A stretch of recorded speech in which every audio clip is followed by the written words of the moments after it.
Hi, welcome to the Gamesplainer. I'm Jeff the Gamesplainer, and today I'm gamesplaining the Towers of Arkhanosto. So this is the Towers of Arkhanosto set up as a 3-player game. If you have watched the Gamesplanation, you'll have an idea of how the game plays. So let's just get started. Blue will be first player, green second, red third. So blue is drawing 4 dice out of the bag. Blue will then choose one of those dice, and he thinks he'll grab that one and he'll place it there, which allows him to place a meeple onto another tower or place one into his spellbook. And he thinks that he'll place one into his spellbook because he's using number 1. So that gives him the spell that allows him to use any of the other spells whenever he wishes. We come to green. Green is most definitely going to take that, and he'll take the 2 points straight out. And then red needs to place one of the purple dice. The purple dice don't go on any of the outside 3 towers, so he'll need to place that on the inside tower. That goes up onto the mana board, and we move on to green's first turn. So green pulls out 4 dice, and there's absolutely nothing that he can do with any of them because he needs blue dice over here, but a blue 1 or 2. He's only got a blue 5 or 4. Up there needs yellow, but needs 2, 4, or 6. He's only got a 1. He needs red. There aren't any red, which means that he's going to need to throw one of the dice into here. It also means that this player will need to do the same, and this player can then use the spell to enable this to be flicked over, which is lesson 3, flip. So flips the die to a 2. That now allows him to put that on there with a guy, and that gets him 2 points. This one then goes up there, and it's red's first turn. Before we do, however, this tower is completely filled, which means red has the most influence there, so he's going to get 3 points. Green has the second most influence there, which gets him 2 points. Then the meeples are returned to the players, and the next element comes out. Red's roll. So red pulls out 4 dice. I think there's value in throwing that one there, which will gain him a meeple at number 5. In fact, he thinks he'll put his Wizard Master in that one. Blue's turn.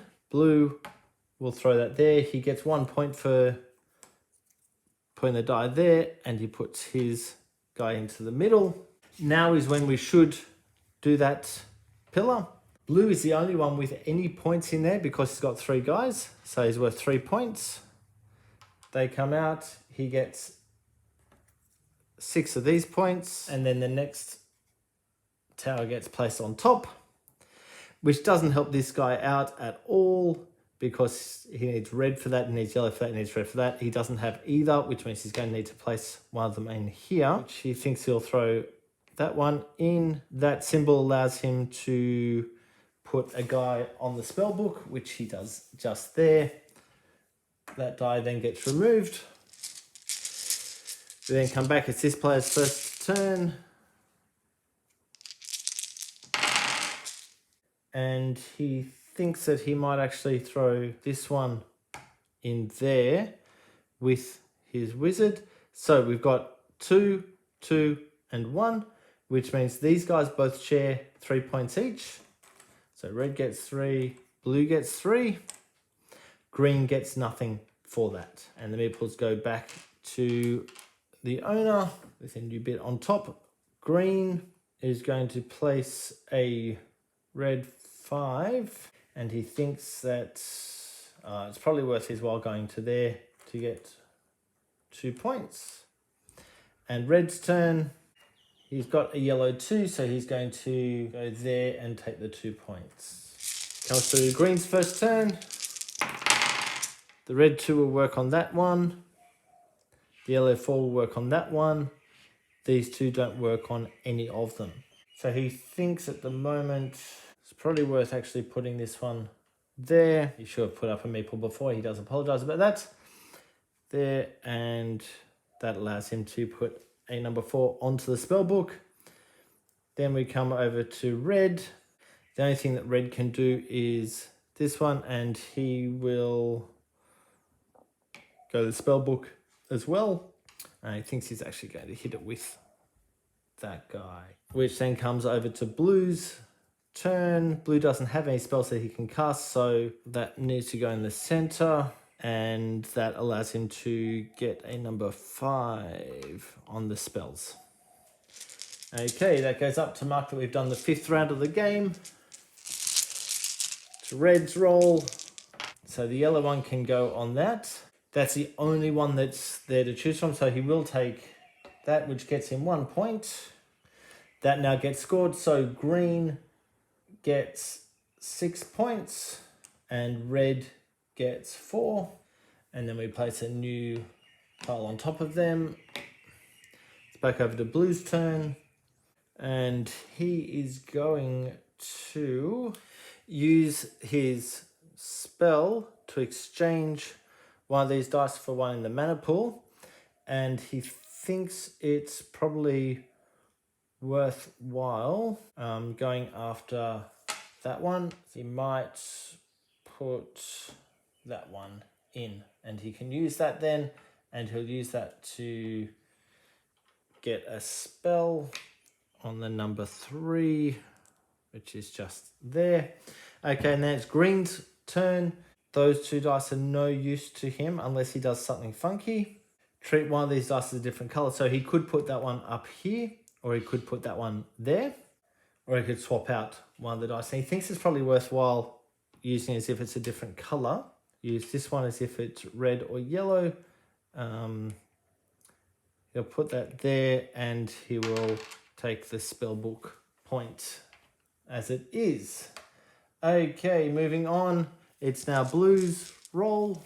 Okay, this red 6 can be used in that tower. The blue 1 can be used in the back tower. These 2 can't be used. So he thinks he might use the blue 1 in that tower at the back. He gets 2 points for placing there. 1, 2. Green will use this one in this tower for 2 points. He better put the master into that space, so 2 points. And then red can use this spell to push this one up by 1 to a 2, which allows him to put it into that spot. And that gets him 2 points for placing it just there. That one's now finished.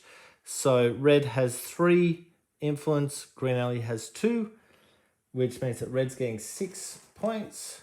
Green is getting 4 points. Take the guys back. A new tile comes over. That goes up there. It's now green's turn. Green can use this one. He's going to use it just there, which will gain him 3 points because that's level 3 of that building. It's red's turn. Red thinks there's value in putting this one on to, let's go to that spot, and he'll put his wizard up, or his master up with that one. Back over to blue. So all he can do is flip the 1. So that 3 would become a red 4. There's nothing available there. That would become a purple 3, and there's nothing available for that one either. So he thinks his only value is to do that, and gains him 1 more thing in his spellbook. This is now complete.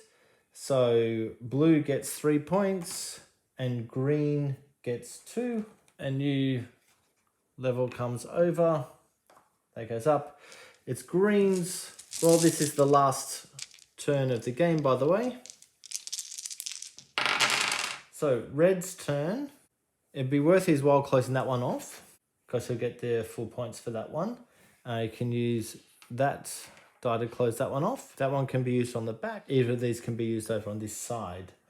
So red thinks it's probably worthwhile taking the full points there. So he gets 2 points for the placement of the die just there. He has the top level of influence just there, so he gets 6 points. Green will get 4 points. They take their guys back and a new level comes on. Blue thinks that there's value in going for that with his blue, so he gets 2 points for taking the spot and they get 6 points for being the most in that location. The meeples come back and a new level comes on. And finally, green will choose to place that. He gets 2 points for placing that one. He'll put his own guy in there as well. He's got the 6 points for being the only one in that spot. That goes up there, and that is the end of the game. If there are any dice and meeples left on those buildings, they'll get the central building version of the points. They then get 1 influence for each of the guys in the spellbook, so each of them gets 2 more. Of course, they've all got 2 guys in their spellbook. And then we add up. And there's our final score. Blue has 27, red has 31, and green has 37, making green the winner. I hope this helps you get the Towers of Arkhanosto to the table. If you have any comments or suggestions, please write them below. If you have any games that you wish to be Gamesplayed, please shoot me an email to thegamesplainer@gmail.com. Follow me on Instagram and Twitter @thegamesplainer to keep up to date with the games I'm playing. Subscribe to my videos to keep up to date with the games that I'm gamesplaining. And until next time, enjoy gaming.